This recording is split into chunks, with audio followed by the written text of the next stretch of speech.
Bonjour. Après une petite chute, le Bitcoin rebondit fortement. Où tout cela va-t-il nous mener? C'est ce que nous allons voir dans l'analyse du jour. Mais avant de commencer, n'oubliez pas de vous abonner, de mettre un petit pouce bleu et de laisser un commentaire. Et si vous voulez soutenir plus activement la chaîne, vous pouvez utiliser les liens d'affiliation sous les vidéos ou faire un don en crypto-monnaie via les adresses également sous les vidéos.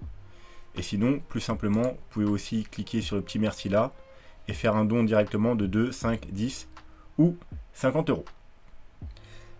Alors aujourd'hui, on va faire une petite analyse très rapide du Bitcoin. Comme vous le savez, ceux qui me suivent le week-end, on y va à la cool, hein, donc préparation légère et une bonne dose d'improvisation. Donc petite analyse rapide du Bitcoin et ensuite, comme promis, je vous fais un résumé des plans Elliott Wave, pas dans le détail, hein, mais vraiment dans le macro, pour voir où on en est et quels sont les différents plans. Voilà, donc sans plus tarder, on va jeter un petit coup d'œil à la map crypto. Donc du coup après le rebond, la map du coup est mitigée, hein. Il y en a qui ont déjà récupéré de la baisse et qui performent d'ailleurs très très bien, comme le PERP, le CR, le Uni, le Sushi et un petit peu légèrement le Link. Voilà, le Bitcoin lui, quant à lui, il est quelque part... il est quelque part, alors hop, du jour 1%, donc il a rattrapé déjà toute la baisse, donc gros rebond sur le Bitcoin et plutôt profitable pour certains altcoins. Alors on va pas voir le crypto fear aujourd'hui parce que il est toujours dans la zone des 27, 20, enfin voilà, dans les 20, donc ça change pas grand chose depuis quelques jours, donc rien de nouveau. Le dollar, c'est le week-end, c'est fermé, on va pas aller le voir non plus, donc on va aller voir directement le Bitcoin. Donc, qu'est-ce qui s'est passé? Tout simplement, alors déjà, on avait été rejeté ici, hein, vous saviez, c'était prévu. Donc, grosse correction. Ensuite, un léger rebond. De là, on a formé une petite consolidation. Ce week-end, sur Twitter, j'avais mis ce petit triangle, j'avais dit attention. Bien entendu, on pouvait prendre un trade en long si on cassait en bas ou un short si on cassait en haut. L'inverse, excusez-moi. Bref, vous avez compris. Il y avait aussi cette petite ligne blanche, hein, de résistance support, hein, ici. Donc, à la cassure, on cassait en même temps le triangle et en même temps la ligne blanche, là, le support. Donc, excellent niveau pour short. Voilà, donc moi, j'ai pas pris de short, tout simplement parce que j'étais plutôt en recherche de long. Donc, j'ai passé sur le short. Voilà, et je me suis concentré sur les longues. Alors les longues, comme vous le saviez, on avait notre zone d'achat. Alors du coup, je vais aller voir un autre graphique. Voilà, on avait notre zone d'achat ici, hein, qui n'a pas bougé, hein, avec les 0,5 en priorité. Ensuite les 0,618 si jamais on devait aller plus bas. Donc une fois de plus, on est parti retoucher parfaitement les 0,5. Donc excellent niveau d'achat. Alors aussi, comme vous le savez, moi, je ne prends pas de trade juste sur une localisation, même si la localisation est très bonne. Donc, pour prendre un trade, quand on arrive sur la localisation, je descends dans les petits time frames, voire dans les très petits time frames, et je regarde la structure et les indicateurs. Donc ici, on avait déjà trois choses pour entrer en trade au niveau de la structure. On avait un petit W, vous voyez, qui est bullish. Ensuite, on avait un plus haut, un deuxième plus haut, un troisième plus haut. Alors pour ceux qui ne le savent pas, ça c'est un setup de continuation. Quand vous avez trois plus hauts d'affilée, enfin du coup deux plus hauts d'affilée, donc 1, 2, 3 en tout, ça s'appelle un setup de continuation et techniquement ça annonce une continuation de la hausse. Donc voilà. Et ensuite la petite trendline, hein, comme vous voyez j'ai plein de trendlines, hein, parce que pendant toute la chute j'ai tracé toutes les trendlines pertinentes. Donc une fois qu'on a eu le W, le troisième bottom, donc le setup de continuation, au moment où on a cassé la petite trendline baissière ici, eh bien je suis entré en trade par là, vers les 41 300, 41 400. Voilà, trade ici, hein, donc sur Twitter j'avais fait les updates à chaque fois. Le trade du coup, il est ici. Alors je l'ai partagé à ce moment-là, donc un peu plus tard. Voilà, 41 340, comme d'habitude, un petit leverage x20, donc déjà presque 100% de profit. Et le point d'entrée, voilà, comme vu sur le graphique, ici. Voilà, donc n'hésitez pas à me suivre sur Twitter si vous voulez des updates réguliers. il y en aura de plus en plus. Au fur et à mesure que la chaîne grandira, je m'occuperai également de plus en plus de mon compte Twitter. Donc n'hésitez pas, et pour ceux qui n'ont pas Twitter, n'hésitez pas à aller le télécharger, c'est très rapide. Vous pouvez l'avoir sur ordi ou sur téléphone portable. Et il y a une très très grosse communauté crypto sur Twitter, donc c'est très intéressant quand vous êtes dans les cryptos sur Twitter, que ce soit pour les choses sérieuses comme suivre des analyses, etc. Mais aussi pour des choses plus cool, décontractées, des trucs marrants autour des cryptos. Il y a énormément de choses autour des cryptos sur Twitter. Voilà, donc ça c'était pour le trade. Et le court terme, donc du coup, eh bien, le trade se passe très bien puisque on a eu un fort rebond. Donc pourquoi? Bah, tout simplement parce qu'on était sur la zone d'achat et en même temps, vous voyez, un double bottom. Donc du coup, on pourrait même compter un triple bottom. Mais du coup, à partir de cette chute, ça nous donne un joli double bottom. Donc de là également, vous voyez, ça fait une sorte de petit W. C'est pas vraiment un W, mais on peut compter ça comme ça. Là, on est peut-être en train de faire un pullback ici sur le support, pour, pourquoi pas, repartir à la hausse. Alors pour l'instant, on est bloqué où? On est bloqué tout simplement, eh bien, sur le Fibo 0.382, hein, je vous rappelle le Fibo qui est là, c'est le Fibo de toute la hausse qu'on a eu là, donc le retracement Fibo. C'est pour ça qu'on a l'objectif, parce que techniquement, on est fort probablement dans une vague 1, donc la vague 2, l'objectif principal, c'est les 0.5, les 0.618. C'est pour ça que à chaque fois qu'on touche ce support, on tente des achats. Bien évidemment, maintenant qu'on y a touché 3 fois, si on y revient, je pense que malheureusement, le support ne tiendra pas et qu'on ira chercher plus bas. Parce que plus un support est touché, en général, plus il est fragilisé. Alors les 2-3 premières fois, ça compte pas. En général, c'est même plutôt bullish, les doubles, triple bottom. Mais à partir de la 4e fois, ça devient quand même risqué et le support se fragilise. Donc 4 fois, c'est risqué, 5 fois encore plus. Voilà, après, plus vous le tapez, et moins il y a de chances qu'on rebondisse. Donc là, c'était encore très bullish le rebond qu'on a eu. Par contre, si on devait y revenir, comme je vous dis, il y a de fortes chances que le support casse. Voilà, donc il a tenu. Le support a tenu, donc voilà pourquoi on a rebondi. On a rebondi également, alors il faut que je trouve le bon graphique. Hop, on va peut-être se mettre en daily. Parce que comme vous pouvez voir, il y avait également en soutien la moyenne mobile 100 daily. Ouais, d'ailleurs, c'est un peu la dernière moyenne mobile, hein, parce que toutes les autres, que ce soit la EMA 21, la 50 ou la 200, malheureusement, elles sont toutes au-dessus de nos têtes, donc maintenant qu'ils vont jouer le rôle de résistance. Et comme vous voyez, elles sont à peu près toutes paquées, hein, donc entre les 45 000 et les 47 000, hein, gros niveau de résistance qu'on avait vu ultérieurement, d'où le rejet ici. Donc là, on avait également ça en soutien. On avait également d'autres choses en soutien. On avait Ichimoku. Hop, le bas du nuage en daily. En 3 jours, on avait Ichimoku, pareil, le bas du nuage et également la Kijun. Et en weekly, on avait le haut du nuage. Donc vous voyez, on avait quand même pas mal de supports dans cette zone, d'où le carré vert et zone d'achat. Voilà, donc du coup, maintenant, il faut faire attention parce que là, on arrive sur une résistance. Ceux qui sont entrés en trade là, il est peut-être conseillé de prendre un petit profit, ne serait-ce qu'un tout petit profit, comme on appelle ça un profit de sécurité, histoire de payer les frais de transaction, etc. et de repartir en léger bénéfice si on devait repartir à la baisse. Votre stop, normalement, il est un peu plus bas. Pour l'instant, il ne bouge pas. Si par contre, ensuite, on casse allègrement ce niveau et qu'on se dirige vers ces niveaux-là, vous pourrez bien évidemment monter vos stops un petit peu en dessous. Jamais trop serré, hein, parce que quand il y a des pullbacks, souvent on fait des petites mèches pour chasser les stops. Donc voilà, par exemple, par ici, ce sera bien une fois qu'on aura vraiment allègrement cassé ce niveau. Voilà, donc déjà félicitations à tous ceux qui ont pris le trade ici. Je sais qu'il y en a qui l'ont pris parce qu'ils m'ont envoyé des messages. Et donc, bien joué. Donc du coup, maintenant, qu'est-ce qui pourrait se passer? Donc déjà, on a également un plus joli W qui pourrait se dessiner. C'est-à-dire, alors on va quand même...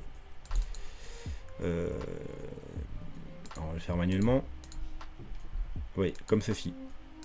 Alors, c'est peut-être pas la couleur la plus adéquate. Hop. Hop. Hop. Et du coup, hop. Voilà. Donc, on pourrait former un joli W. Donc, bah, quand on cassera ce niveau, les 45 000, eh bien, faudra s'attendre à sûrement un gros up. Alors, ce qui pourrait se passer, et ce qu'on peut prévoir déjà, c'est qu'on casse ce niveau. Là, il y aura un gros niveau de résistance, vous savez, c'est une zone également. Alors là, il y a la petite zone de rechargement de shirt, en plus de la moyenne mobile, du Fibo 0.38.2, c'est pour ça qu'il y a une grosse résistance ici. La zone de rechargement de ce petit mouvement, une fois qu'on l'aura passé, eh bien, on cassera très fort probablement ce niveau et on atteindra la zone de rechargement de shirt du mouvement un peu plus grand, donc de celui-ci. Voilà, donc ce qui pourrait se passer, c'est qu'on casse, si on continue, si on casse cette zone-là déjà, casser ce niveau, ça, il y aura de fortes probabilités. On ira probablement rejoindre ce niveau. Et là, il y aura forcément une réaction, hein. Donc peut-être une petite baisse pour aller retester, faire un pullback du W. Hein. Et donc voilà, on montera comme ça. Ensuite, on descendrait faire un pullback. Et là, si jamais ça arrive, ce sera un excellent niveau d'achat pour ceux qui ne seront pas encore placés. Bien évidemment, si on casse ce niveau, également, on pourrait tenter des achats. Alors le mieux, encore une fois, pour éviter l'effet out, c'est d'attendre qu'on casse et qu'on vienne faire un pullback. Et là, c'est le meilleur moyen pour acheter. Malheureusement, s'il y a un fort mouvement haussier, il n'y aura pas forcément le pullback. On peut directement se diriger vers cette zone-là sans pullback.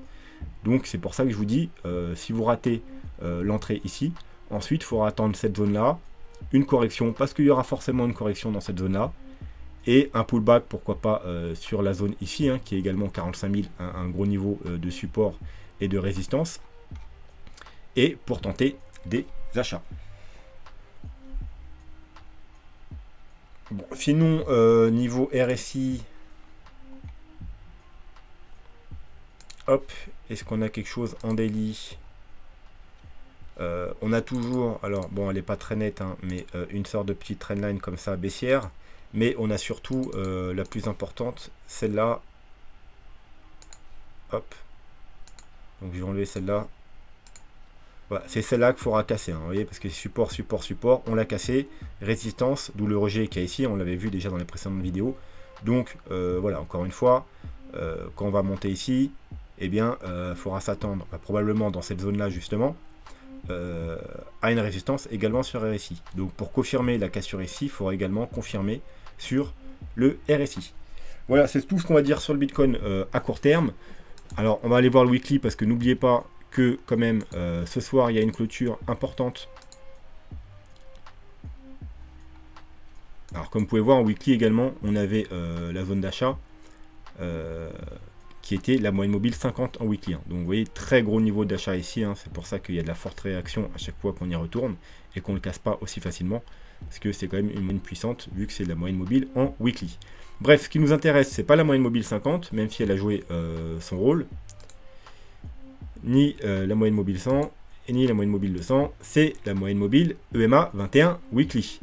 Pourquoi? Parce que, alors, du coup, on va changer de graphique, parce que sinon, on n'aura pas assez d'historique. Voilà, comme vous le savez, c'est un peu comme la moyenne mobile 200 en daily, la garante du bull run.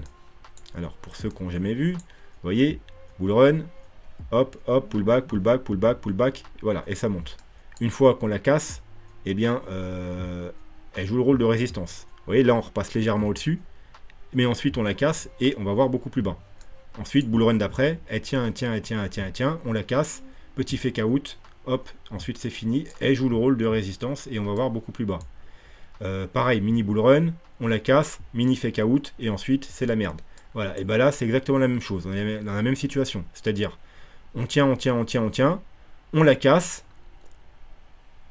fake out ou pas, donc pour l'instant on ne sait pas, mais si on devait la recasser à la baisse, eh bien malheureusement on l'a vu toutes les fois dans les bull runs précédents, dans les 3 bull runs précédents, à chaque fois qu'on l'a cassé à la baisse, et qu'on est revenu ensuite en dessous, et bien du coup c'était un fake out et après ben, c'était fini, hein, c'était le bear market.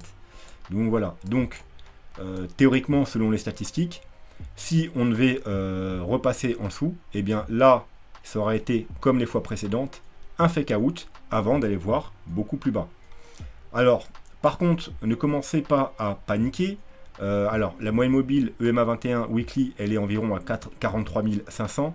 Si on clôture ce soir à 43 000 ou à 43 100 ou à 43 200, il n'y a pas encore raison de s'inquiéter. C'est pas une vraie clôture. si on veut une vraie clôture, il y a deux possibilités. Soit une bougie vraiment, elle est très ancrée. Par exemple, si on aurait clôturé là au 39 000, là oui, on peut prendre ça comme une cassure. Vous voyez, ça c'est une cassure. Si on clôture légèrement en dessous, c'est pas une clôture. Il faudra attendre la bougie suivante. Que je vous montre des exemples pour que vous voyez plus clair. Alors j'avais un bon graphique tout à l'heure, mais du coup je l'ai plus. Bon, c'est pas grave. Bref, comme vous voyez là, il y avait un niveau. C'est dommage, j'ai pas. Il faudrait que je retrouve le graphique. Voilà, on va prendre celui-là. On va s'enlever Ishimoku. Vous voyez par exemple là, le niveau, la résistance jaune. Ici, c'est pas une confirmation haussière. Certes, on a clôturé légèrement au-dessus, mais voilà, c'est pas assez pour confirmer la hausse. Vous voyez la bougie d'après, ce qui s'est passé, grosse chute. Là, on a clôturé légèrement au-dessus. Pour avoir la confirmation, il aura fallu que la bougie d'après, qui elle aura ouverte après ce niveau, bah, clôture également au-dessus. Et donc on aura une bougie entièrement au-dessus. Confirmation de cette bougie-là. Et là, il faut s'attendre à les rejoindre beaucoup plus haut. Également,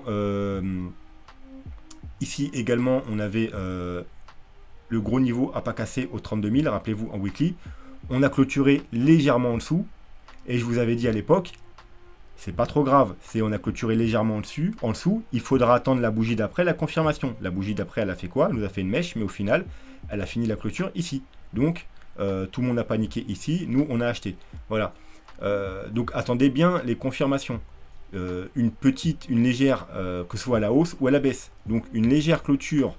Là, par exemple, si on clôturait ce soir maintenant, vous voyez, très légèrement en dessous, c'est pas une confirmation baissière. Du coup, il faudra attendre la semaine prochaine, parce que la bougie de demain, elle ouvrira, enfin, même de ce soir, elle ouvrira du coup en dessous. Et si à la fin de la semaine, elle clôture au-dessus, en dessous, donc par exemple ici ou ici, ben là, on aura une bougie de confirmation baissière. Là, si on clôture comme ça, il faudra attendre la bougie d'après, parce que la bougie d'après commencera là, mais elle peut très bien clôturer à la fin de la semaine largement au-dessus, et du coup, ça nous aurait fait juste un mini fake out. Donc, ne paniquez pas, on n'est pas au dollar près. L'essentiel, c'est qu'elle clôture, on va dire, au-dessus de 43 000 $. Voilà, si ça commence avant ce soir, on rechute et qu'on clôture aux 41 000 $, là, ce sera plutôt mauvais signe. Mais on va dire que ce ne sera pas perdu quand même. L'essentiel, c'est au moins de clôturer au-dessus de la trendline. Vous voyez la trendline baissière ici? Voilà, bon, bah, on casse la trendline. Là, on fait un pullback. Tant qu'on est au-dessus de la trendline, ça passe. Et peut-être que ce sera juste un fake out si on clôture en dessous de la EMA 21. Comme je vous dis, le plus important, ce sera la semaine prochaine. Voilà, si on clôture là un petit peu en dessous que la semaine prochaine, on est encore en dessous, et surtout si on est en dessous de la trendline, bah, c'est un peu la fin des haricots, hein. Vous êtes quasiment sûr qu'on ira faire des plus bas. Voilà, sur ce, on va passer au sujet du jour, c'est-à-dire les plans Elliott Wave, voir où on en est, et les différents plans. Alors, ce sera un petit rappel pour ceux qui suivent ma chaîne, pour clarifier les choses dans votre esprit, et peut-être une découverte pour les nouveaux. Voilà, donc, il y a plusieurs plans possibles. Déjà, la question principale, c'est est-ce que le bottom du bear market de 2018, vous voyez, le 2018, le bear market, est-ce que le bottom est ici ou le bottom est ici? Alors, pourquoi on se pose les questions? Alors, là, on a fait un léger plus haut, mais comme vous le savez, enfin, ceux qui ils ont des minimums de connaissances en vague d'Elliott, on peut faire une correction tout en faisant un plus haut. Le bottom, c'est pas forcément le point le plus bas. Voilà, donc déjà, ça, c'est à savoir. Au cas où vous allez sous la vidéo, il y a une vidéo qui s'appelle Tuto sur les vagues d'Elliott. Vous aurez toutes les bases pour les vagues d'Elliott. Ça veut dire poursuivre n'importe quelle analyse sur les vagues d'Elliott, mais également même pour commencer à vous-même à faire vos propres décomptes. Voilà, donc n'hésitez pas, il y a le lien en dessous de la vidéo. Donc, je reprends. La question se pose si le bottom a été fait ici et ici. Donc, parce que là, on pourrait très bien, vous voyez, dans une correction, 1, 2, 3. Surtout que là, on a été chercher les 0,618 de Fibo. Alors, je vous le montre. Hop. Voilà, donc c'est un très bon niveau pour une vague B. Donc A, B et C. Voilà. Donc, ensuite, il y a pas mal d'alts qui, eux, par contre, ont fait un plus bas. Ils ont fait A, B, C et eux, ils ont fait un plus bas. Alors, pas l'Ethereum, il a fait comme le Bitcoin, mais plein de petits altcoins avec un market cap plus petit qui ont fait ça. Vous voyez? Donc là, dans ce cas-là, sur tous ces altcoins qu'on fait ça, la question ne se pose pas. On a fait un plus bas, c'est forcément le bottom. Vous voyez? Donc c'était forcément une A, B, C. D'où le questionnement, vu qu'il y a pas mal d'alts que eux ils ont fait un plus bas, donc la question ne se pose pas, leur bottom c'est ici. Donc d'où le questionnement sur le Bitcoin, est-ce que le bottom il y a lieu là et il y a lieu là. Donc ça nous donne différents scénarios. Donc on va prendre déjà le scénario le plus connu, ça veut dire que vous retrouverez chez le plus de monde. C'est-à-dire que le bottom est considéré comme être ici, on a fait une première vague 1, alors je vous rappelle en idiotisme il faut 5 vagues haussières pour faire un mouvement haussier impulsif, donc une vague 1, une vague 2, on aurait fait une vague 3 qui s'est terminée du coup fin avril, et la correction ici, c'est une vague 4, donc correction déjà potentiellement terminée ici ou pas terminée. Parce que la même chose que vous voyez là, on aurait pu faire une grande A, B, C. Là également, on pourrait être dans une A, B, C. Donc là, la vague C, je vous rappelle les objectifs d'une vague C, elle peut se terminer à 0,618, à 1, donc double bottom environ, ou plus bas. Hein, elle peut faire comme ça, et aller chercher les 20 000, voire même les 14 000. On est d'accord. Donc, pour l'instant, tant qu'on n'a pas recassé les 53 000 $, pour être dans une tendance haussière selon la théorie de dos, donc je vous rappelle la théorie de dos, c'est une tendance haussière est déterminée par des bas toujours plus bas et des hauts toujours plus hauts. Donc une fois, si ça arrive, si là on remonte et qu'on casse les 53 000, donc du coup on aura bien un bas ici, parce qu'un bas il peut être déterminé qu'une fois qu'on a fait un plus haut, parce que pour l'instant vous allez me dire le bas il est plus haut, bah non, parce que là on peut continuer à chuter. Tant qu'on n'a pas refait un plus haut, c'est pas considéré comme un bas. Donc pour l'instant, c'est considéré comme rien. C'est considéré comme un mouvement en cours. Parce que là, on pourrait très bien continuer à descendre, descendre, descendre, et le bas, le faire là. Donc tant qu'on n'est pas remonté et cassé le plus haut, pour faire un plus haut, on n'a pas de bas. On ne connaît pas encore le bas. Donc une fois qu'on aura cassé les 53 000, ce niveau, on aura donc un bas déterminé, donc plus haut que celui-ci, et on aura également un plus haut que celui-ci. Donc on retrouvera une tendance haussière selon la théorie de dos. Ensuite, bien évidemment, les 53 000, etc., vous savez que c'est le 0,61, enfin même les 51 000, 0,618 de Fibo. Donc également là, vous voyez, on s'en est fait rejeter. Donc techniquement, si on passe les 0,618, c'est très bon signe. Alors vous savez que la zone de rechargement de short, c'est entre les 0,618 et les 0,786. Donc du coup, c'est 57K. Donc la dernière zone vraiment à passer, c'est les 57K. Mais déjà, si on passe les 53 000, ce sera très bon signe. Surtout que, ne l'oubliez pas, en weekly, on a le super trend qui, si on passe les 53 000, repassera en vert. Et comme vous pouvez voir, quand on a un super trend en vert, en général, on a une super tendance haussière. Super trend, super tendance haussière. Voilà. En général, c'est les bull run, ils sont toujours en super trend en vert en weekly. Donc si on arrive à clôturer en weekly au-dessus de cette zone, le super trend repassera en vert et il faut s'attendre à une nouvelle vague haussière. Donc voilà, donc tant qu'on n'a pas dépassé les 53 000, malheureusement, on n'est pas sûr d'avoir trouvé le bottom ici. Pour l'instant, c'est environ 50-50. Par contre, si on dépasse les 53 000, les probabilités qu'on aille faire des nouveaux plus bas diminuent fortement. Et par contre, les probabilités que la correction soit finie ici et que du coup la vague 4 soit finie ici, augmente très fortement. Voilà. Donc, et ensuite, bien évidemment, une vague 5 qui devrait nous mener aux alentours, pour une target raisonnable, autour des 130 000 $. On ne va pas revenir autour des targets aujourd'hui, je vous l'ai déjà déterminé dans une vidéo précédente, notamment... Ah, du coup, je sais plus où elle est, mais... ok, du coup, ouais, le titre, il n'est pas là, malheureusement. Donc... je vous la trouverai peut-être et mettrai en commentaire, mais il y a une vidéo où je vous fais les targets justement de la dernière vague. Bref, du coup on aura une dernière vague haussière qui va durer sûrement 1, 2, 3, 4, 5 mois. Voilà, donc ça c'est le scénario le plus connu. Ensuite, parce que je sais qu'on me l'a demandé, il y a le scénario de CMA. Donc si vous ne connaissez pas CMA, c'est une chaîne crypto entièrement, enfin maintenant c'est 90% dédié aux vagues d'Elliott. Et donc lui, son scénario, c'est bien qu'on a fait 1, 2, 3, 4, 5, sauf que d'après lui, on n'a pas terminé la vague 3.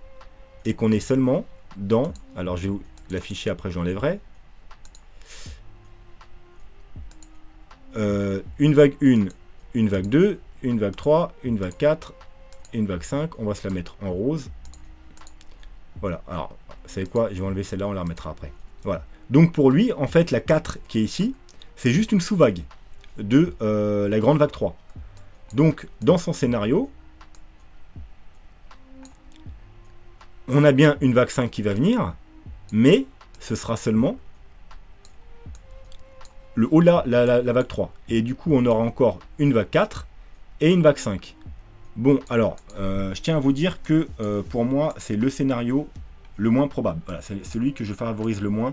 Pourquoi? Parce que du coup, on aurait un bull run qui durerait vraiment très très longtemps. Parce que, tout simplement, qu'on n'a même pas encore fini la vague 3. Donc, il nous faut une dernière vague. Ensuite, une correction. Alors, je ne sais pas si vous avez vu, la correction de la sous-vague 4, elle a duré 6 mois. Donc, la correction de la vague 4, elle va durer au moins autant de temps, voire plus longtemps. Et ensuite, on aura encore derrière une vague 5. La vague 3, elle aura duré plus d'1 an. Peut-être même 1 an et demi. Donc, on aura peut-être une vague 5 qui dure au moins 1 an. Donc, ça nous met au moins en 2023. Donc, c'est vraiment pas le scénario que je privilégie par rapport au cycle du Bitcoin. Comme vous savez, le cycle du Bitcoin, il a un cycle d'environ 4 ans, etc. Donc, c'est pas le scénario que je privilégie. Voilà, mais il existe. Voilà. Donc, si vous suivez CMA, c'est à peu près ce scénario que lui, il privilégie. Donc, moi, je vais remettre mon scénario avec ma vague 3 ici, ma vague 4 et ma vague 5.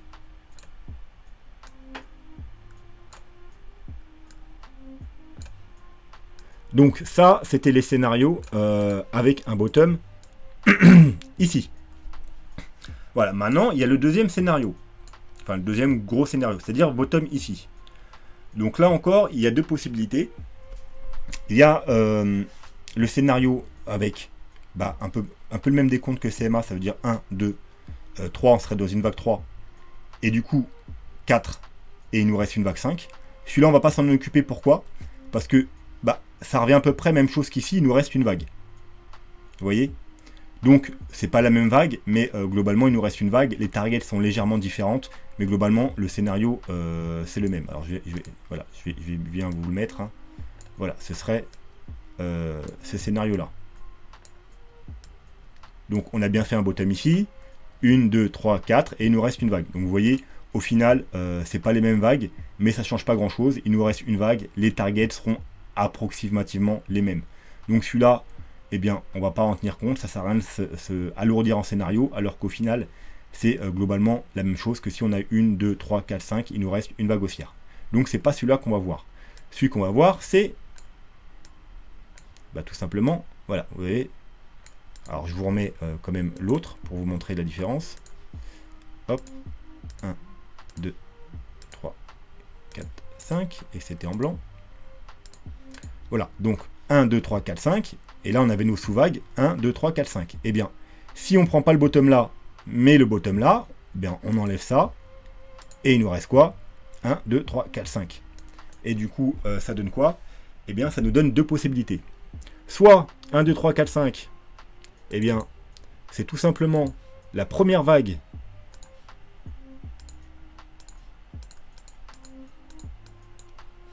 Alors, c'est même pas soit, c'est... Ça, c'est la première vague. On est dans une vague 2, 3, 4, 5. Voilà. Mais si on prend d'un point de vue bull run et bear market, soit c'est la première vague du bull run et il nous reste encore 2, 3, 4, 5. Donc scénario que j'exclus totalement. Parce que là, carrément, ça nous donnerait globalement un bull market qui s'étendrait jusqu'en 2024. Quelque chose comme ça. 2023-2024. Donc encore plus long que le scénario de CMA. Donc je l'envisage pas du tout. Par contre, le deuxième scénario, c'est que 1, 2, 3, 4, 5, vague 1, fin du bull run. Voilà, le bull run s'est terminé ici. Et du coup, là, on est dans le bear market. Et du coup, d'après ce scénario, ici, c'est clair qu'on n'aura pas trouvé le bottom, parce que pour un bear market, la correction n'est pas assez profonde et pas assez longue. On ne peut pas repartir déjà en bull market. Hein. Donc, si on prend en compte ce scénario, la vague 2 elle va sûrement durer un peu plus longtemps. Et du coup, on serait bien dans une A, B et C, quelque chose comme ça. Voilà. Et une fois qu'on aurait trouvé la vague C, on aura sûrement une période pendant peut-être quelques mois de consolidation où on va osciller dans un range. Un peu comme... il n'a pas duré longtemps là ici, consolidation. Mais globalement, si vous voyez, toute cette période, c'était en quelque sorte une consolidation. Parce que vous voyez que là, en décembre 2018, on était environ à 4000 $. Et que un an et demi plus tard, on était également à 4000 $. Donc effectivement, on a fait un excès haussier et un excès baissier. Mais au final, c'était une sorte de range, même s'il n'a pas la tête d'un range. Le bull run précédent, par contre, lui, il a fait vraiment une belle période. Alors, on va s'enlever le graphique. Le bull run précédent, lui, il nous a fait une belle période, vous voyez, de consolidation. On a eu un bottom au mois de janvier 2015. Et ensuite, pendant un an, même plus d'un an, jusqu'ici, on va dire, eh bien, on a eu une grosse période de consolidation. Et ensuite, à partir d'ici, vous voyez, là, la hausse, on a eu une grosse hausse. Donc, en général, c'est comme ça que ça se passe un bear market. On a une grosse chute pendant un an. Donc, en général, les tops, ils ont lieu vers le mois de décembre. Donc, les bottoms vers le mois de décembre. Ensuite, un an de consolidation. Et ensuite, hop, là, on commence la hausse. Donc, si vraiment... On va reprendre notre graphique, du coup. Je sais plus c'est lequel, donc je sais pas si je peux faire comme ça.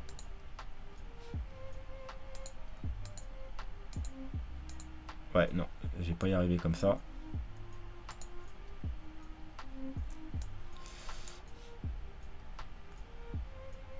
C'est pas celui-là non plus. Alors, on va essayer de le retrouver quand même. Voilà, ok, on y est. Donc, si vraiment, là, on est déjà en bear market. Donc déjà, c'est pas si terrible comme ça que je le disais il y a quelques vidéos, ou la vidéo dernière, je sais plus. Si on est vraiment en bear market là, dites-vous qu'on a déjà fait la moitié du bear market. Parce qu'en général, il y a un an de chute, un an de consolidation, et ensuite la forte hausse. Là, on a déjà fait 6 mois de chute. Donc là, on a un rebond. On a encore 6 mois de chute. Et ensuite, allez, on va repartir en bull market. Donc finalement, c'est pas si terrible. On a déjà fait la moitié du chemin. Vous voyez, c'est pas catastrophique. Un bear market, enfin oui, les précédents, ils étaient catastrophiques parce qu'ils ont fait du 85% de chute. Mais comme je vous ai dit, la volatilité diminue de plus en plus. Et que le prochain bear market, si on n'est pas dedans, ou peu importe si on est dedans, ou même si on sera dedans dans 3 ou 4 ou 6 mois, je pense pas qu'on aura 85% de correction. Moi, je mise plus autour des 70%. Donc voilà, donc 70% par rapport au top, vous voyez que ça nous mène à 18 900 $. Donc c'est pas non plus catastrophique par rapport au bas qu'on a connu ici. Effectivement, il y a des altcoins, ils vont prendre très très cher, mais sur le Bitcoin, c'est pas une catastrophe. Vous accumulez à chaque fois qu'on fait des plus bas, et puis ensuite vous êtes prêt pour les 300 000, 500 000 $, parce que le prochain bull market, forcément, il va aller très très haut. Mais voilà, donc ça, c'est à avoir en tête. Il y a toujours une possibilité qu'on ait déjà fait 1, 2, 3, 4, 5, qu'on ait trouvé un top, et que là, on soit tout simplement déjà en bear market. Voilà, comme je vous ai dit, pour l'instant, il y a 50% de chance qu'on soit dans ce scénario, et 50% de chance qu'on soit dans le scénario, hop, dans celui-ci, je vous le remonte quand même, hop.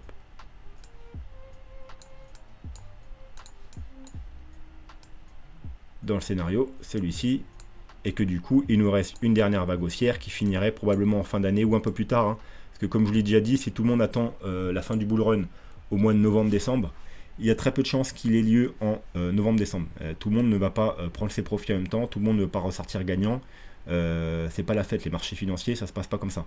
Donc si tout le monde attend la fin du bull run en novembre-décembre, soit elle y aura lieu plus tôt, donc ce qui m'étonne un peu, à moins qu'on monte direct en flèche en 2-3 semaines et qu'elle finisse en octobre, ou elle est déjà finie, donc ça c'est une probabilité, on l'a vu, soit elle va finir un peu plus tard, c'est-à-dire peut-être février, mars ou avril, quelque chose comme ça. Ce qui collerait toujours avec le scénario que les bull runs durent de plus en plus longtemps, les cycles s'allongent. Voilà, donc ce sera tout pour aujourd'hui. Si vous avez des questions par rapport au plan Elliott, n'hésitez pas. Si vous voulez qu'on les détaille ensuite, après on les détaillera. Si vous voulez qu'on aille dans les plus petits time frames et pour voir où on en est exactement, on le fera aussi. Mais là, je voulais juste vous montrer un petit résumé des différents scénarios et voir où on en était. Les targets, comme je vous ai dit, je vous mettrai le lien sûrement de la vidéo en commentaire où j'ai fait les targets. Et sinon, je le referai sûrement dans une prochaine vidéo quand ce sera à l'ordre du jour. Voilà, et encore une fois, si vous voulez qu'on ait cette jambe haussière, il faudra à tout prix déjà casser les 53 000 $. C'est vraiment ce niveau qu'il faudra casser pour avoir une reprise de la tendance haussière et être pratiquement assuré de faire des nouveaux plus hauts. Voilà, sur ce, je vous souhaite une bonne fin de week-end. Jetez un œil à la clôture de soir, mais comme je vous ai dit, ne paniquez pas si on clôture à 200 $ en dessous de la EMA 21, c'est pas catastrophique. Et je vous souhaite une bonne soirée. Sur ce, je vous dis à demain. Tchuss!